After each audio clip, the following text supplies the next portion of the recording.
Hey guys. Hey, why didn't you dress up? Happy Halloween, everybody. Happy Halloween. Halloween. Can you guys hear me? No. No. Oh, Matt, what's your costume? If you can't tell, this is a Raider shirt. Well, my costume was I was worried that you guys wouldn't be able to tell what I was trying to be today. So I actually prepared a couple of Eminem songs in acoustic. I don't think you can pull it off. Let me see if I can get mine. I'm the Slim Shady. I'm the Slim Shady.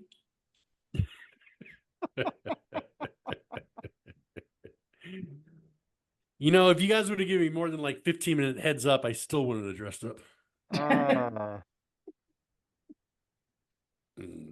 What's going on, Oh, guys? that was Ben the whole time? Oh, wow. Wow. Is that what you're prepared for, Ben? all right. I thought you might still be able to hear me through that thing, but I guess not. I mean, enough to answer you that we couldn't hear you? Oh, I guess you could hear me though. Hey guys, you never asked me about my trinkets. Is this when the podcast ends? Boom.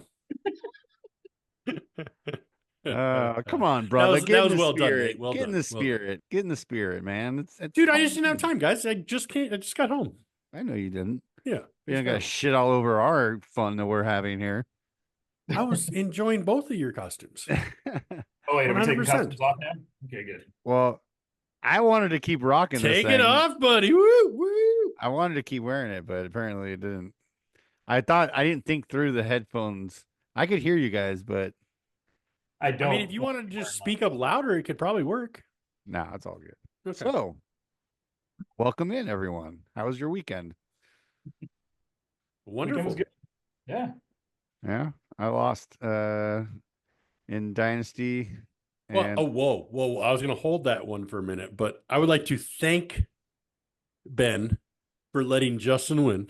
I know it was done all in the favor to me. oh yeah, Now I'm set up for the first pick in the league if it holds. So I appreciate you taking one for the team, brother. yeah, that was my whole point. Doing Teamwork. that teamwork. Yep. I can't believe I lost to a 1-6 team. I was just like, holy shit! All his players. You know what's funny though is before the game even started, I looked at his roster and I was like, how is he 1-6? Like if everybody on his team performs the way they should, like he should have. I'm gonna have a hard time beating him. And there he goes. Has he been starting that same lineup the whole time, more or less? I didn't don't look at that. I don't know, but his team definitely performed well and put me out by like 40 or something like that. I was just like, damn. I was like, really put me to sleep. Yeah, Matt and I brother. we had a fun matchup in the main league. Matt and I going up against each other, and all week long leading up to the game, Matt's favored to win by 20 or something like that. So I didn't give myself much of a chance, but in the morning it looked like I actually was going to pull it off, didn't it, Matt? I don't know if you were paying attention to the scoreboard, but I was seeing you there. But let's set the whole thing up. I mean, come on. I was favored by a bunch, but then I lost. Set the scene. Then I lost my number 3 wide receiver, T. Higgins, for the game. Then I lost my number 4, Deontay Johnson, for the game. Then I lost my number 5, my replacement receiver, Quentin Johnson. So I ended up picking up a guy that we told Ben 4 weeks ago had no business being on a fucking team. Even on a bench, he had to be dropped. Josh Palmer? I picked up Josh Palmer. Oh! He got me almost 10 points. And dude, even with all those people out, I almost put up 200 points. So it was a fucking blast, dude. Blast. it was by far my worst lineup setting that I've ever probably had, or at least this season. I'm pretty sure if I'm not already there, that it dropped me down to like number 12 in the coach rankings because it was so bad. I mean, I'm playing Caleb Williams, who gets me 8. Kyler Murray gets 26. I also had Josh Downs on my bench with 26. I also had Worthy on my bench with 14 and Kincaid with 13. I mean, the points were just piling up on my bench, but thankfully, I added it all up. Even if I would have made all the right decisions, I still would have lost by like 4. And in some ways, I'm almost kind of glad that because that would have sucked going into Monday night. TJ Watt gets me 23 and like 27 gives me the win. Yeah. That would have hurt. Yeah. So it's almost better that I went into Monday night knowing that I was already toast. But that was a fun game anyways. Yeah, it was, dude. It was a fun weekend of football. That's for sure. That's for Yeah. sure. Yeah. And Because obviously Ben, the I most wanted to go back to Dynasty though. Ben, you made the big trade, and do you think now you're competitive with the top dogs? Not this week. It's not a uh, bag on this week. I'm just saying in general. Do you think you got the team to compete with Bobby and Nate? well, I was looking better because I had Diggs. I got that guy, Oh, and then Diggs yeah. went down, so that really hurts. Luckily, I got Puka Nakua coming back. I didn't play him last week, which wouldn't have helped anyways. Um, but having him to fill in for Diggs, I don't know. I mean, look, man, I'm 4-4. I'm okay. I'm right there in the middle. Mhm. Um, is anybody else running away with this thing? I don't think so. Except for Nate. Well, 8-0. I guess that's kind of hard to beat. But Joe almost clipped me this week. He was this close. It was the first time all season that I actually felt like I was going to lose in Dynasty. I was like, oh shit, Joe's got me. But on Monday night, I was able to squeak out a win. yeah, we'll see, Uh, man. I mean, Well, Ben, right now, I might, I don't know where I'm at in points. I haven't looked at my well, dude, points. you're 4-4. Second place in the whole league is 5-3, and there's like five guys tied at that. So I mean, you're honestly only two games out of second, or one game out of second place, or Yeah, half a game, however you want to call that shit. yeah. yeah, swing a big trade or two, and by the Yeah. time you get to the Yep. playoffs, all it takes is one bad game. Joe almost beat me this week. A few weeks ago, another person, I forget who, almost beat me. Anything could happen, right? You get into the playoffs, you know. I remember going 10-0 in fantasy or in dynasty last season or 2 seasons ago. I was like 10-0 unbeaten. And I didn't make it to the championship. I ended up getting like knocked out in the playoffs or some shit. So Well, this is actually a fun little breakdown now that we're here on Dynasty looking at it. So Nate scored 1137, Ben scored 1100, and High Plains Drifter, who's in second place at 5-3, has scored 1239, up That's 100 Joe. on Nate. And the rest of us are down like the 900s and 800s and shit. But High Plains Drifter is, I guess, more competitive than I thought. Yeah, that's Joe. He's got a really good team this Yeah, year. He yeah. built it up from scratch. I mean, he's done it over the last couple of years, making some savvy trades and putting himself. Not only does he have a good team, but they're mostly young players, and I think he'll be competitive for years to come. He's, I think, probably now that Bobby's team's sort of fallen off and gotten old. I think Joe is probably my strongest competition towards my three-peat this year. And like I said, he almost beat me last week, so I'm not looking forward to seeing him in the playoffs. Well, and yeah, Ben, if you look at it, you actually the most points scored against you. So yeah, you're probably have a little regression to a few wins coming, I think. A little regression to the mean, maybe. there you go. I like that. Yeah, maybe. I think Maybe. positive about that. Well, I haven't looked at who I'm playing this week, but scoring preview. Who am I playing? You're playing Cousins Before Bros, which is Ryan and Bill, hmm. and they are favored to beat you. No, Oh, I'm sorry, you're favored to beat them. thank you. I appreciate that. Um, Thanks for changing that, Nate. He appreciates the commission. Yeah. yeah, the correct commission correction, real time, everybody. Brought to you by, yeah, No, yeah, you're favored to beat them by a lot. 136 to 110, so that shouldn't be too much Yeah. difficulty there. yeah, Uh, but hey, I know Matt said he wanted to talk about Dynasty, and I'm sure there's probably other things to say about it, but what matchup I want to talk about from last week is in the main league, Bobby versus Joe. So many compelling storylines here. I Oh mean, first of all, man. coming into it, the fact Oh. that everybody picked Joe. So we said that Joe was cursed from the get-go. Then it looks like Bobby actually beats him. So the curse is real, ugh, right? Mhm. And then we've seen scoring corrections happen before, but I don't know that we've ever seen a scoring correction where it actually takes the points from one player and gives the point to his competitor's player, Yeah. right? It's Yeah. what was it?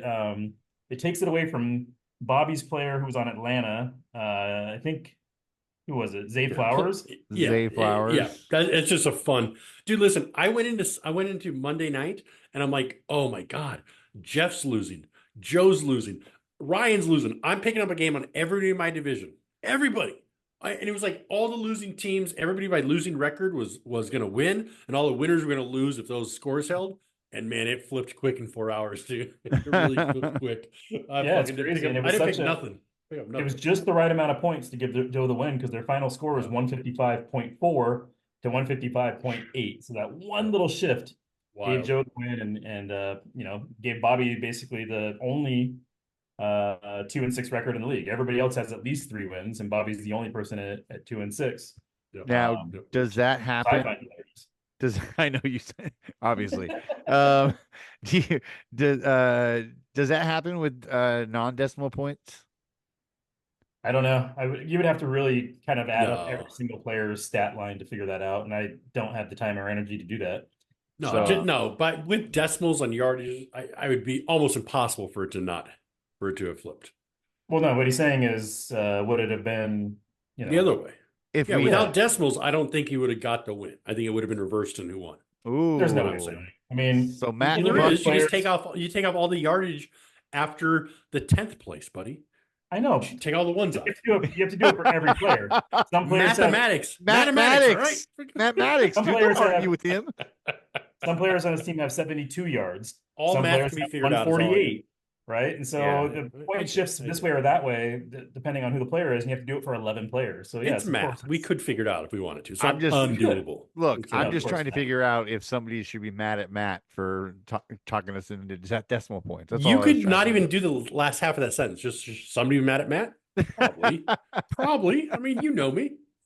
Hey, by the way, while we're on the topic of doing like reverse engineering of scoring, and by the way, I'm going to ask you guys a favor. I know that at this point, everybody that's watching this podcast is sick and tired of hearing me complain about the trade that Bobby and I made. And I'm sick of it. So don't do it up in a while. But, Bobby and I are playing this week. And so I figured this was a good opportunity to put a bookend on. You can't not bring it up again. Listen, I'm going to put a bookend on this, and this will be the last time we talk about it. All right. Oh, so, Ben, write that shit down. Put it in the logs. He's never going to bring it up. We got receipts. We got receipts. All right. So I'm just going to ask you guys to indulge me for just a minute. It won't take long at all. All right. Because we are playing each other this week, and because McCaffrey's on a bye, so this is actually technically, knock on wood, this should be the last week he doesn't play. Right? He's expected to play next week. They say he's doing full practice this week and next. So really, this is the end of the screw your neighbor period, right? The 9 games that I was without McCaffrey. So I went back and looked at the first 8 weeks. What would have happened if we did not do that trade? And I reverse engineered. You have enough time to do that math, but not one simple fucking game? You can do a whole season worth to prove your shit? Did. All right, of course. And in fact, I even did it to a level of detail where I didn't just pick the highest scoring pairs, but I tried to get in Bobby's head. Who would he have played this week? Looking at how that player performed the week before, would he have played this guy or this guy? First mistake was trying to get into Bobby's head because that is impossible. Yeah. Well, I was wearing the jersey and playing the guitar while I did it. But, okay. Well, that might get you close. All right. What's the question? So, well, here's how it would have turned out if we never would have done that trade.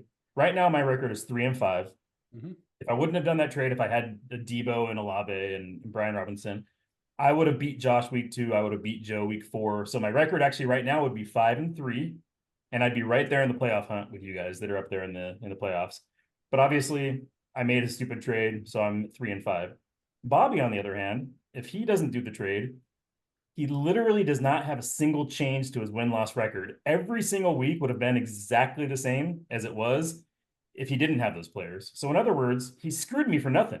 He went through all the trouble of fucking me. I'm still waiting for the question. There's no question. I'm just giving you. Oh, no question. No question, Bobby. No question. Well, here's the question. Okay. All right. If you're going to end up with the same record anyways, does it still feel good to screw your neighbor to say at least I fucked him? This is an uncomputable math. Uncomputable. Because without that trade, you would have still been trading. You would have made another trade to somebody else. Somebody else's team would be different. This is a harder math equation than the one simple game we wanted to do 5 minutes ago. So I get what you're saying, but everything else would have changed because you would not have stopped trading.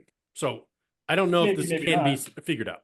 Yeah. Well, I mean, I computed as part of this analysis that I didn't make the trade for Hubbard because I didn't need to make a trade for Hubbard because I still have Brian Robinson, right? So I factored that in, but I just thought I'd point out that Bobby's record is exactly the same, 2-6. No benefit to screwing me. Yeah. Good job, Bob. It's even better that Bobby did it and didn't get anything out of it. He did it just for the greater good of the league to fuck you over. And I love that, Bob. Thank you. That's good shit, dude. Way to take it for the team, Bobby. Fuck yeah, Bob is champion. Wow. That's So- funny, Nate. That's good job. Good job. So am I just relinquish? What's the word? Yeah, you're done for the Is season. Is that what Mason you're asking? basically just going to the bench, or is he worth? question. Is he worth starting anymore? Are they gonna bring CMC on slowly and run Mason? I know Mason's hurt right now, currently at the Okay, moment. Here's the But one thing that if you listen to everybody that knows, they say his re-injury risk, CMC's, is super high. And I don't want to believe that as a Niners fan. None of us want that to be the truth. I hope it's not the truth. Re-injury is really high with him. So if they throw him in 25 carries a game or 25 touches a game just before the playoffs, I think it's stupid of our team. Because Jordan Mason has shown he can carry the load. So I think it'd be dumb. With how good Mason has looked and with how good as Grendo looked in the last game, yeah, I would be very surprised if they gave McCaffrey 25 carries a game. Like, there's 12 just to no 15. reason, but they're going to give him the high leverage carries. They're going to give him the carries around the end zone, right? So he's going to get the touchdowns. They're going to give him the carries when it's like when they need a third down conversion, especially towards later in the season when they're pushing for a playoff spot. So he's going to get the high leverage carries, and I think ultimately McCaffrey is going to be the only fantasy relevant or fantasy valuable player. He just won't be as valuable as he was last year. Not even close. Not even close. well, Mason's here's on the block, guys. Here's the thing. Nate, everything you said is probably right about him. And with our problems in the red zone, yeah, they're probably going to use him there. That's the most compacted field. Injuries happen a lot at the red zone. I'd rather use him between the 20s. And for now, as long as we're winning, I wouldn't put him in any red zone package if we're winning in the game. I think we don't need him there yet. But they're going to do it. I know that. I would agree with you if the type of injury he had is something that could be affected by being in a compacted zone, right? But it's not like it's a shoulder injury where the hits are going to hurt him. It's the open field that's more of a danger, I would think. Look at Tank Dell last year. It's the moving around, the agility. Tank Dell's, a tiny little. I get it, but it's not the injury you're talking about. It's a broken bone inside the small space. I'm just saying those things happen. If we don't need him, let's save him for the playoffs if we make it. No, I get it. And to answer your question, Ben, about Mason, here's something I didn't even notice, and maybe you have, and I just wasn't paying close enough attention, which I'm surprised by because I have him in a number of leagues. Did you know Mason hasn't actually scored double digits since week 4? Yeah. I mean, he's really kind of tailed off, and I know he was injured the last 2 weeks, but even before that, he hasn't scored double digits since week 4. So he had 4 great games, and then he had 4 subpar games, right? Yeah. Single-digit player. In fact, so much so that I'm actually kind of kicking myself that I didn't try and offer him a little bit harder. Early on in the season when I put him up for block, I had a couple of guys come to me in my dynasty leagues, and they were offering me, second round picks, and I was saying, no, I want a first. Maybe a few weeks ago, I probably should have flipped the script on that and went out and said, okay, I'll take a second now, or even a third. Now I'm actually considering dropping him in guillotine because there's some other guys on the wire that I think might be more valuable for me moving forward. Especially with, CMC coming back, but also with that 4-week stretch of just not being the same guy that he was, Yeah, I agree. Do you see Garendo's quote after the game? He goes, guys, I want you to know, I went down on purpose. I'm not that slow. Yeah. That's fucking hilarious. He's already dealing with that kind of shit. That's funny. Yeah, I saw they interviewed Kyle about it, and they said, hey, there was some question as to whether he went down on purpose a few weeks ago when he had that long run. And then we saw him do it again this time, and they said, is that something that you're coaching him to do? And Kyle said, before he walked out on the field for that play, I told him, you better go down. So yes, he definitely went down on purpose. Yeah, of course. No, he knew. They were saying in the broadcast, that's the hardest thing this kid's ever done is, go down right before the end zone. Although the first game he did it, he should have just ran in. There was no reason to do it the first game.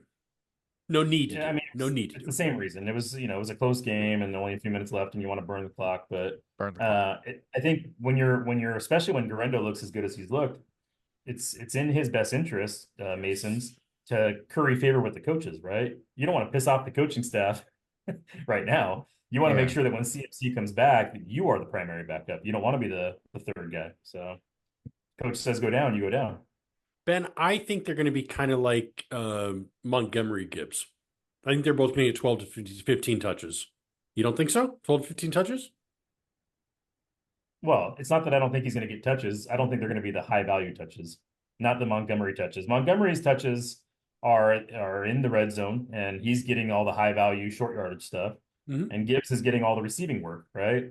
I don't see Mason getting, either one of those because Mason sucks in the red zone. He's shown us all year he sucks in the red zone. I was talking opportunity touches, not necessarily where they were, but I get what you mean. You're valid points. I just meant total opportunities. Yeah.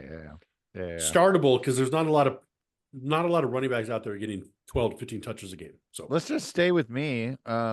Travis Etienne. What do you guys think? Have you guys heard which league? Have you heard anything about the guy? I haven't because I'm now 3 weeks into not listening to any football podcasts. So these are my own bad takes now. Nothing regurgitated from anywhere. So I don't know. He's on limited practice. Has he lost the job completely to Tank Bigsby? Is he just No. No. I mean, I know he was struggling a little bit before he went out, but everything that I'm hearing and regurgitating is that it's still his job. The regurgitator. Yeah.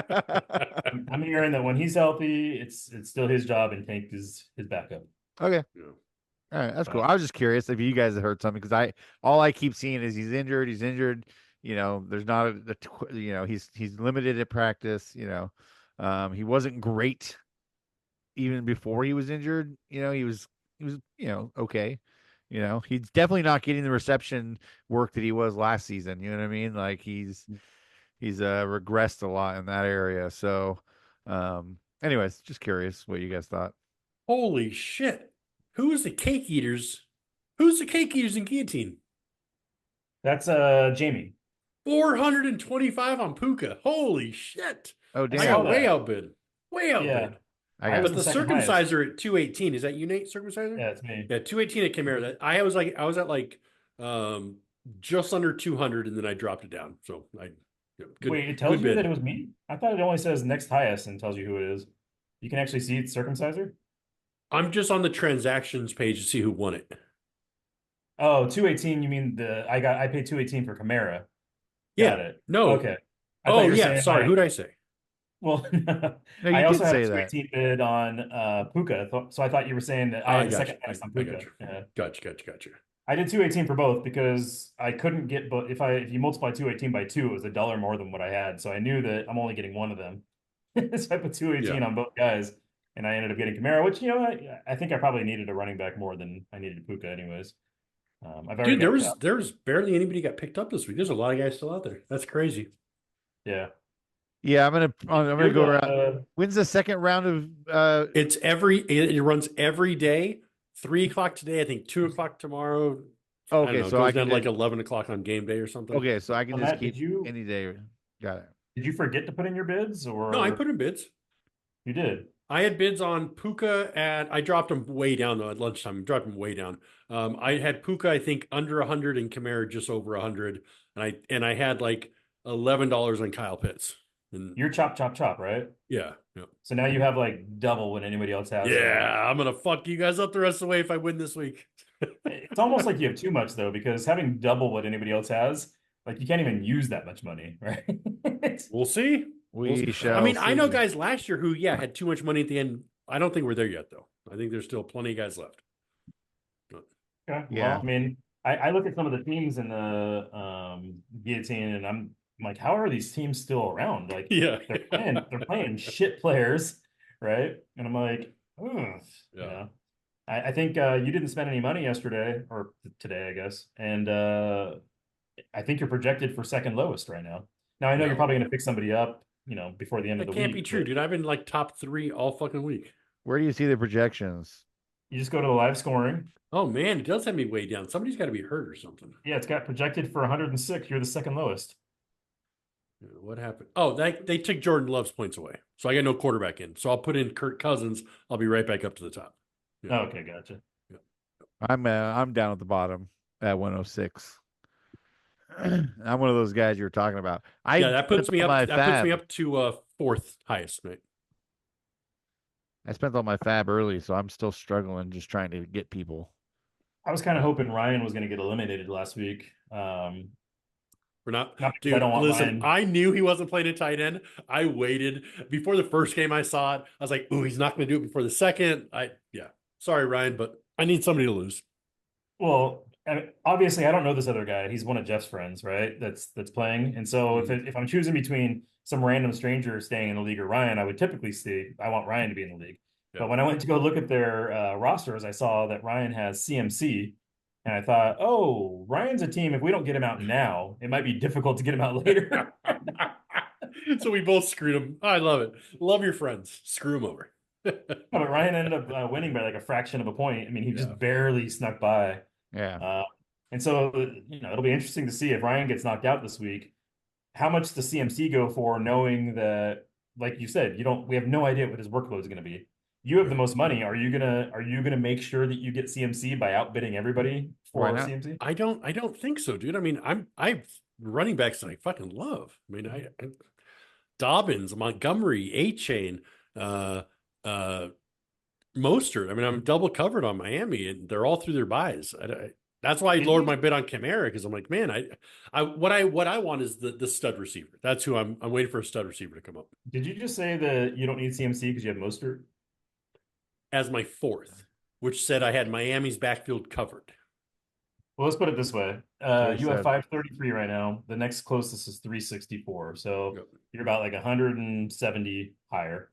So, I mean, you could just put in a 375 bid for any player and still have 170 left over, which would put you right in the middle of where everybody else is at. But you're saying CMC is not that player. It would have to be a top flight receiver that you're looking for. Yeah, it had to be one of the top five for sure. Mm-hmm. Well, if I go out this week, you'll be able to spend your money on Justin Jefferson. That's exactly who I'm waiting for. Well, one of them. I mean, any of the top five, and I already have CD, so one of the top four, I guess. Yeah. Yeah. Should we talk a little Cowboys Niners, or should we? That was fun. Are we skipping that? Because everybody says we talk Niners too much. I don't know.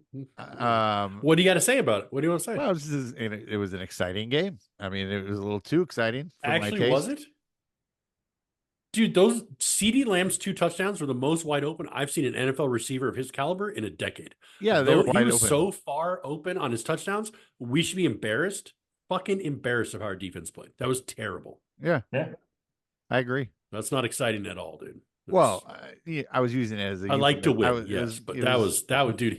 He had half the field. He was silly, man. Serious blown coverage on those. Seriously silly. What was exciting though was watching them flip the switch, right? Because that first half they were struggling, they're not scoring points. They came out in the third quarter, and it's just like we saw at the end of last year, at the end of the year before, where they can flip that switch, and when they need to, all of a sudden they're unstoppable, right? And they did that for 3 drives in a row, 3 touchdowns, and it's like, wow, that's the Niners we're used to watching. Yeah. And then they back into their lazy, and which part of it I think is that they play this prevent defense that I hate. It's not technically a prevent, but it's a very soft defense where it's like, we're just going to make sure that they don't get any chunk plays, but they slice us up and move down the field when they do that. And that's something that Kyle's taken criticism over for years, that when his team has a lead in the fourth quarter, he doesn't know how to hold the lead because, they play a very conservative defense. So what do you think? I mean, we know our special teams is fucking terrible this year at times, very terrible. What do you think our biggest problem on defense is? Ben, Nate, either of you guys, what do you see with your eyes when you watch the games? Blown coverages. I mean, it seems like we're having cornerback issues. We don't have a safety that's we have a safety, but we don't have that safety like we did with Hufanga. You know what I mean? We don't have that guy who's, I'm not worried about, being there. So you don't think it's our front not getting pressure, which is making our cornerbacks and safeties cover too long? I mean, all I see think is it's a back end over a front. I see Nick Bosa getting in on the quarterback and every. I'm not saying that's my point. I'm just asking you if there's a front end or back end. You're saying it's back end. I think it's back end. Okay. Yeah, and that's from the naked eye when you're watching a game on TV, it's very difficult to tell which one it is because you only get to see one at a time, right? You only get to see either the rush, or as soon as they let go of the ball, you see the back end, right? So you don't see them at the same time. From everything I've read, it's definitely the rush. Our corners are playing great. Ward isn't having his best year, but Bernardo Green is one of the best rookies in the league. Diamador Lenore is having an all-pro season. So our DBs are actually playing above average. It's that there's nobody on the other side of Nick Bosa, and so they're just double teaming Bosa. and we're in the bottom half of teams on sacks and pressures. So that's not something, when you invest as much as we've invested in our DL, you shouldn't be in the bottom half of sacks and pressures, right? And so that's something I really think before the trade deadline they have to address. I don't think they're going to get a wide receiver. I think they're going to get another pass rusher. Yeah, That's I'd rather them get defense. you know what else is going to help? I like getting, Pearsall. Pearsall looked good. Pearsall looked great. What else is going to help our defense though is getting Greenlaw back. And when is that? Kyle just said today that he would be surprised if he's back the first game after the bye, but any game after that is in play. Yeah, that'll help a lot. He's making a lot of progress. So yeah. So is it? We'll is see it? How effective it is. Is okay. So my eye that sees the secondary struggling at times is because we're not getting the pressure on the quarterback enough time, so it's making our corners cover for longer. To cover yeah. So that's the main issue. Okay, because I mean, we all know that they're having coverage issues, and I mean, we saw it in the last game. We just blew 2 easy ones. Yeah. You know, in other games at the end of the games, we're blowing. You know, guys are getting open. So, but what you're saying is it's because we're not getting to the quarterback fast enough. So our guys, even though they're playing at a high level, there's just not. Here's what I'd like to see a breakdown, and maybe Nate knows where to get this stuff. I'd like to see a breakdown of our coverage up until the play breaks down. Like, are we good for the first 3 or 4 seconds, and 5 seconds on we get blown out of the water because that's when it breaks down? Nate, do you know how to find stuff like that? I've never seen a guy break it down that way before necessarily. PFF breaks down all those stats, but there's a subscription for PFF. You have to pay. That's why I've never seen it. You can also subscription you can pay for called the All 22. And if you have the All 22, there's a lot of great content there. I don't actually subscribe to the All 22, but I follow a bunch of YouTubers that do, and they break it down from the bird's eye view and kind of give you that perspective. So it's pretty interesting, and you can find a lot of good stuff on YouTube. We can wrap it up after this. Oh, go ahead. Sorry. No, go ahead. You have another Niners point? No, I was just going to ask you, in your opinion, we can wrap it up, but in your opinion, who was the MVP of the game for the Niners? Because I'm curious who you guys are going to say. That's a good question, dude. Kittle had to be. Oh, yeah, Kittle in. I guess. Yeah, Kittle. Yeah, I think Kittle. It's hard to. He's in an all-pro season right now. Yeah, I thought you might say Kittle. I was gonna make an argument for Brock as well as Trent. Yeah, because Trent was off his ass, man. If you watched, I mean, he was just fucking tossing people around, dude. Like that guy, the guy on that side had no chance against Brock. I can't give it to Brock because his first quarter it was terrible. The first quarter was bad, dude. Yeah. He made some really good throws, though, dude, at the end of the game. Later in the game, he did. Absolutely. Like flipped the switch, like Nate said. Really good change how they were playing, no doubt. Yeah.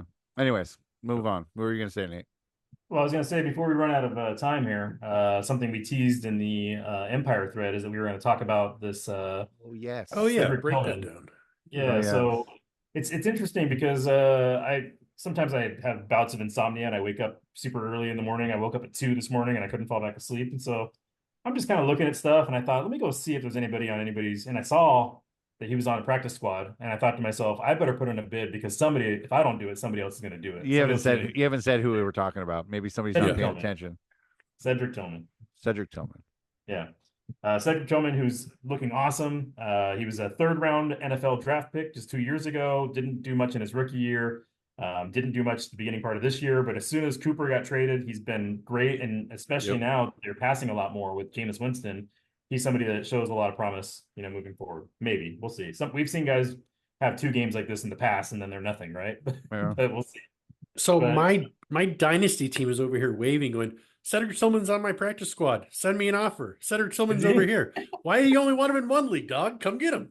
Well, maybe here's the reason why, and I didn't realize this until way later. So I sent know over your the team's offer way Empire. better in one league than the other. I get it. Well, in Empire, the way the rules are set up, because it was a restart startup league. Yeah. He was drafted. Cedric Tillman. Jeff drafted him in the 27th round. So very late draft pick because of how poor of a rookie season he had, and so I only have to offer Jeff a 5th in that league. I know. I went and looked where you took him. I didn't know he was on your practice squad. Now that I know that, maybe I will make you an offer. But you took him in the 3rd round of the rookie draft. So I would have to offer you a 3rd round pick in Dynasty. That's why I'm bringing it up, buddy. That's an interesting juxtaposition there. But after we started talking about value, and Jeff said he was not going to, or he was leaning towards not taking a fourth and a fifth, I went and looked to see what Keep Trade Cut has his value at. Anybody looked at that yet? Have you looked at it, Matt? No, but I'm sure it hasn't caught up to his last week's game. Oh, it has. In fact, Keep Trade wow. Cut, they have real-time stats that shows you what his value is week by week, month by month. I don't know if you guys can see that trend there. Oh yeah.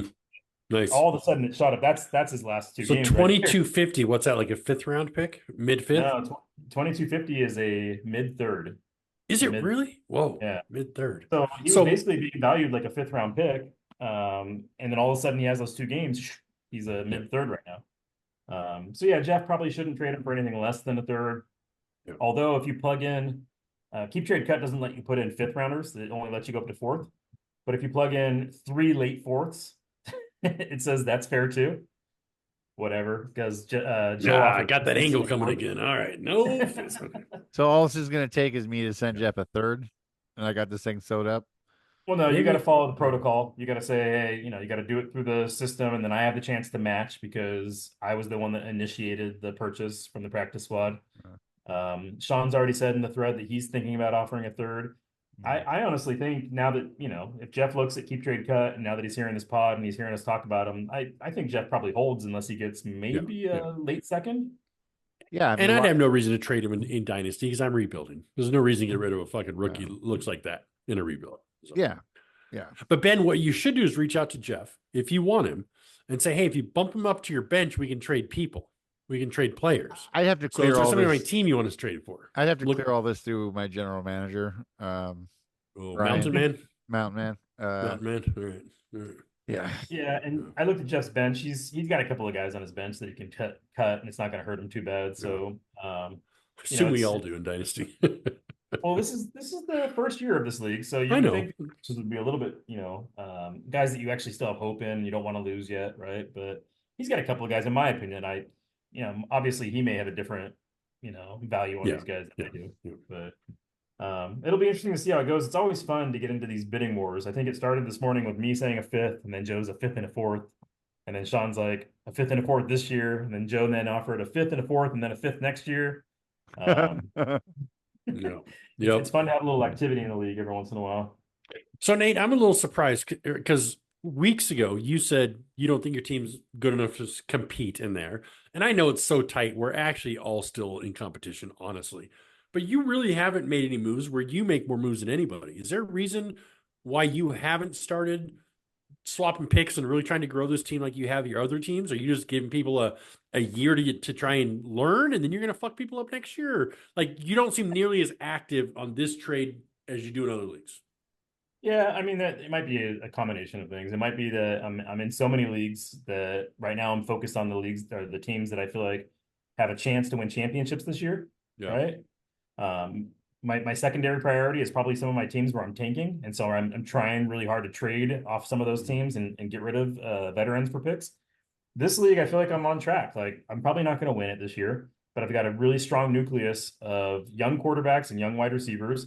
All I need to do is start adding some running backs, and nobody's trading young running backs right now. So, I just don't feel any urgency to do anything in this league. Your team's, I'm looking. I mean, I guess Harrison hasn't been overperforming for you yet this year. He'll be coming around real quick. Got some players though, man. I'm surprised you're only 4-4. I guess he haven't performed all at the same time for you. Well, no, I mean, you look at the receivers. Harrison